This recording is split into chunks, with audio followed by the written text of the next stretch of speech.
Hello everyone, this is East Dragon, and welcome back to another episode of Fire Emblem Heroes. So this week, really trash offense, that's all we'll see. You can do the math yourself to see how I did. It was very poor. I think I was using a plus 140 lift team, but I knew it was going to be terrible because, first of all, my strategy is already terrible.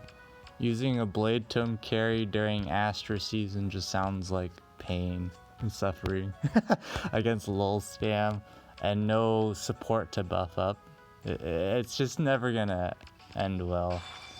But this week we have our new troll defense temporarily because it's fire season, so I could put in Ostian Pulse, aka Legendary Hector in. So, you know, 2 cooldown Draconic Aura for units that don't counter, I guess, and 1 cooldown Luna for a slightly faster Crom. Like with the 2 drive speeds, if someone baits while he's in range, he does have a 54 speed, which isn't terrible. It's not fast enough because he still just gets completely outsped. So it's not like that was gonna help. This is going to help. It's just there for like deterrent, basically. And of course here we just got the usual aerobatics Elwood shenanigans. There's literally nothing special to this. You can see it from a mile away. There's nothing that there's literally nothing that makes it more obvious than him being the only unit without an assist. Like, and of course you can see they're just running away because they can't kill, but that doesn't get you anywhere. So Crom is just gonna pick up a kill. Unfortunately, attacks from a more safer location, but Mirabilis moves first, but then since melee moves first, Crom can't move first and then get dance. It's the one awkward part about Crom, but running it like this, but it's kind of whatever. And Altina does basically nothing, unfortunately, so Crom cheeses it out again. Yep, offense just faced a lot of teams with lull spam or just heavy nukes and hardy bearing and stuff, and so very poor offense. And of course Fjorm wasn't doing that much. Ran into a cav line where Fjorm was actually just getting 1 round KO turn 1 by Reinhardt because of the debuff spam. So like there's literally nothing better I can do during Astra season except fool around until I figure out what I want to do for my meme strat, because it's pretty hard, I think. Personally, I think it's way harder to win all your matches in Astra season with one team compared to light season, of course, because you have air, you have peony, you have a lot more options. Of course, I only have Altina, and her problem is I don't even know if I showed merges and stuff. There's just sometimes no way for her to get into vantage range, which is the most obvious problem with her HP stat. It's pretty atrocious. It's like I could win this match if she could actually get into vantage range, but I can't risk the bolt trap because if it's level 1, then, well, the situation just got even worse. So I don't know, man. It's a bit weird. Here they have Bride Fjorm, and of course the only problem using Mirabilis now is that her HP is pretty low. So very susceptible to Bride Fjorm, but she can't even kill here. So we get into the meme variation where everyone lives, which is the exact same thing as everything else, but the AI just chills back. This is what happens when Duma's still alive, so that's nice. I decided to go with this instead of like distant counter vantage, but I just felt like it's really not doing anything. And I figured if someone's just going to long bait, he might as well just get some extra bulk or something. Maybe he could live in Altina of defense res solo. It's very slim chance of it happening, but there's always scenarios that could possibly happen where he does it, so just kept it around.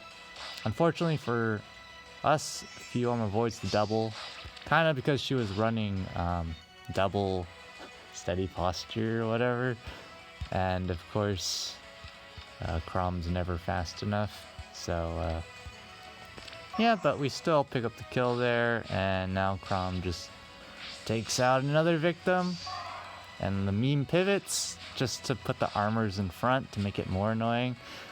But yeah, there's nothing really that special at the defense other than the fact I somehow have plus 10 Chrome Dome. Oh, the memes. At least it was reasonable because I went in with 2020 orbs and came out with a plus 10 focus unit, which is approximately how much you'd need for like a 90th percentile chances or whatever. Like it was or was it 50%? I don't remember, but they're just gonna do the hit and run here. I literally engineered this defense for folks to just poke and run because I know people are gonna do that. The people with the actually more competent strategies than just basic hit and run can just demolish this team pretty easily. So, and of course Altina's not living here. We have Chrome Dome and company. So, I'm just gonna get the dance now, get the buff, and of course the change fate. Another reason why I run armored boots on Duma. They don't prevent it. Can set up the change fate for Crom a lot of the time. So they're going to do this again, but Crom out for blood. So he's just going to have Hector chip down Fiorm first and then take him out. So yeah, as you'll see in the couple of failures this week, none of which actually costed me lift, which is interesting. Very straightforward. There's not much to this team. Because I'm not even running... It's like the Elwood, of course, Hardy Bearing Glacies for slow Brave Vikes. When there's fast Brave Vikes, yeah, we're just never outspeeding that anyways. Why are we gonna try bother doing that? I just have Elwood there Hardy Bearing just because you need to at least moderately deter some Vantage players. It's Elwood, so. Of course, Bolt Tower also very good. If my Catapult got up to level 7, aka maxed out, then this setup would actually be kind of decent because it would again remove the main two structures in columns 3 and 4 with accompanied with Duma, which was the thing I liked about my previous defense setup, is that I could have both Dumas just meme the structures down the middle, which is very common for Bolt Tower. What else? Healing Tower sometimes, which really isn't as relevant. What else is there? I guess schools and stuff, but a lot of the time it's mostly just Bolt Tower that wrecks this defense because free damage. But yeah, here's just a semi-speedy Brave Ike. Not fully, absolutely decked out, of course, because you can actually go further with speed if you wanted to greed hard enough, but this is good enough because even if you're up against a unit with like a lull to speed, this still gets, 45 and then 48, 51, 55. So 55 speed's not terrible. It's not Omega blazing fast. And of course, the other thing to consider is actually creeping the shrine. This current buffs, I think they have the exact same sum.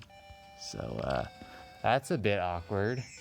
So Bright Shrine actually hits them both, which is, I don't think, very good in context of things, especially if you're up against a lull, and you can definitely get outsped at that point. But yeah, they're just going to exploit the most obvious thing about this defense, and that there isn't really actually much punish game if you execute properly, so this is just free real estate. To be honest, I don't know.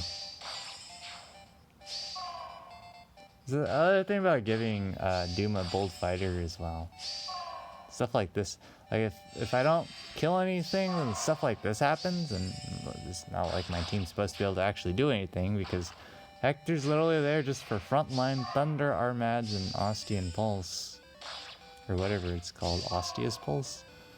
So when all the main units are out, which is pretty feasible if you just don't die to Elwood, then it's just like game over. So,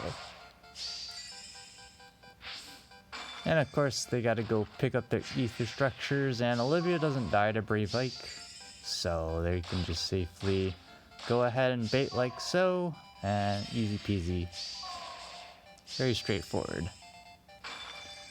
So yeah, if anything for this particular team, being able to creep the shrines and stuff would be definitely useful for Brave Ike. And in general, I do think I would prefer Spurn on Brave Ike, because the thing about close call is sometimes there's scenarios where you might have to attack something, but then you gotta move backwards because of the hit and run part of close call. And then you gotta walk back into a bolt trap that you might not necessarily know if it's real. Or if like repel, sometimes you don't want to kick a unit back. So like Spurn is like the only option you have if you don't want to move anything anywhere. But this is a highly aggressive hit. They don't even run, they just hit. So presumably because of Duma was going to get whatchamacallit. Unfortunately, because of lunge, there's no change fate here, but it's whatever. We already got one kill. That's enough for us. But joking aside, yeah, this team has a lot of problems. It's just a fun thing that I could do because it's fire season. So, and of course, Crom's just trolling here. Just chilling. He doesn't have close counter, but again, Bolt Tower wins it for them there. I guess another pro to going in against Duma turn 1 is that you keep your column 4 structure. But yeah, if they didn't take out Duma, then they would have all been stuck, I believe, at below 100% health, so they wouldn't be able to double Duma. So I guess that was the worry. I'm not sure. But hits and then not run is only advisable if you can actually tank. So, see what they do here. I haven't watched this one yet, so I don't know what they're up to. Again, Bolt Tower and Column 4 is very popular location, other than Column 3.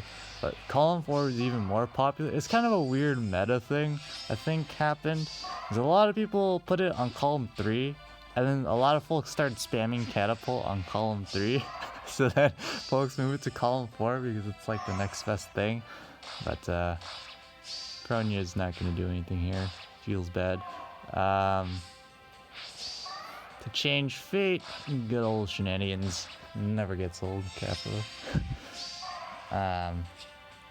So, yeah, I don't know.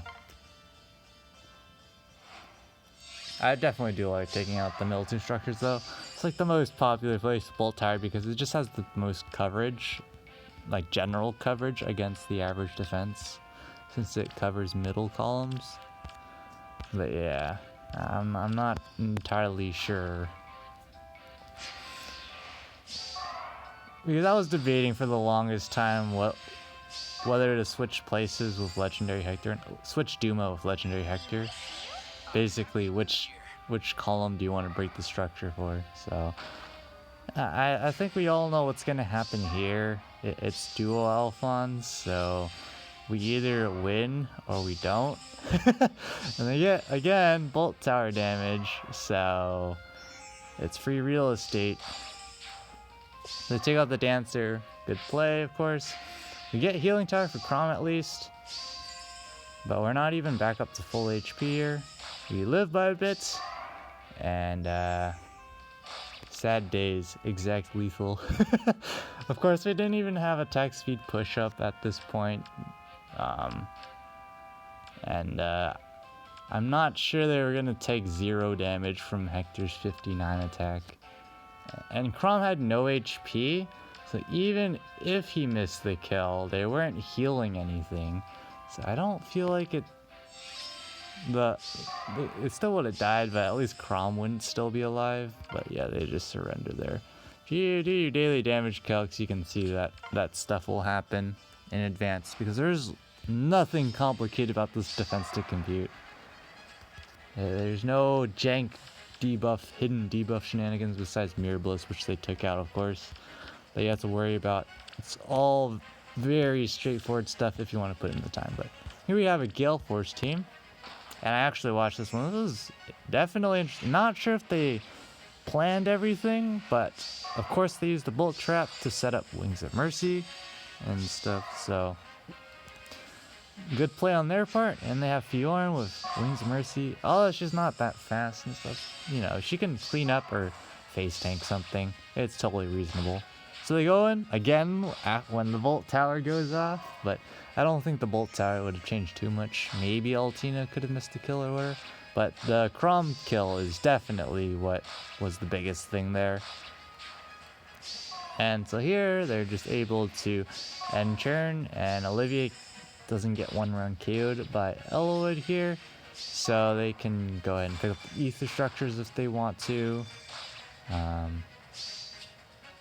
Of course, there would have been mild complications if that heavy trap was real, but they could have still gotten the ether structures regardless. So yeah, that's this week.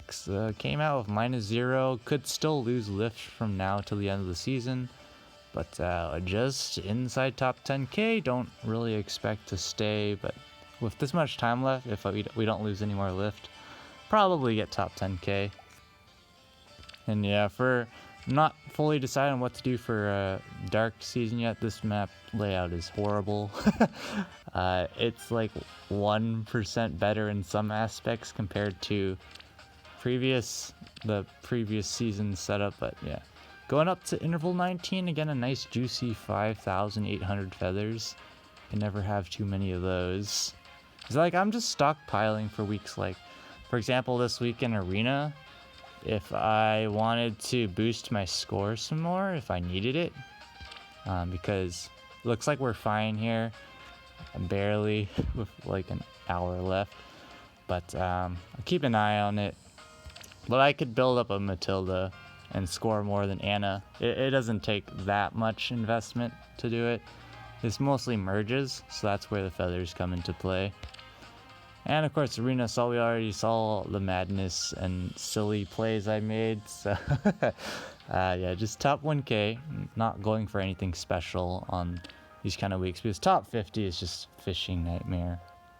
When your score range isn't high enough, like 756 to 764 is decent, but it's not high enough, because there's a lot of teams that score 756, 758, so you gotta get at least to like 760 minimum, and that's just it's too much work to get there in terms of resources.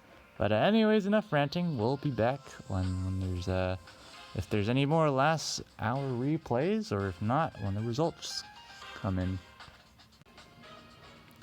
And it's time for the results. Let's see. Oh, looks like just outside top 10k, so could just be a last hour people scrambling, because it doesn't take very much to pass me at that lift level, or we did lose something on defense and I didn't get to catch it, unfortunately. But again, doesn't matter too much because it's Astra season. Not sure what I'm planning for this season. It's going to be interesting. This defense, I don't know. Might bring in Legendary Alm again since it's Earth season. Maybe try something with Julia. Not sure yet. I would want to do something stupid like turn 1 Glacies for the memes, but I don't know if we can do that. But up to interval 19 now, we're getting close to the very top, so I imagine we'll be bouncing around soon. And staying in tier 21 by a small sliver, but yeah, it seemed reasonable for 3,820 to hold. Because it's like one of those thresholds where it's like if people want to score more, they have to be able to be scoring at a bin 2 points higher. So it's definitely, and it's like if you're gonna do 22, you might as well do like 24, and then you might as well do 20. It's kind of like a bit of a sunk cost fallacy. But yeah, nothing too special this week. That's gonna be it for this episode. Thanks for watching. As always, this is Ether Dragon, and hope to see you all next time. Bye.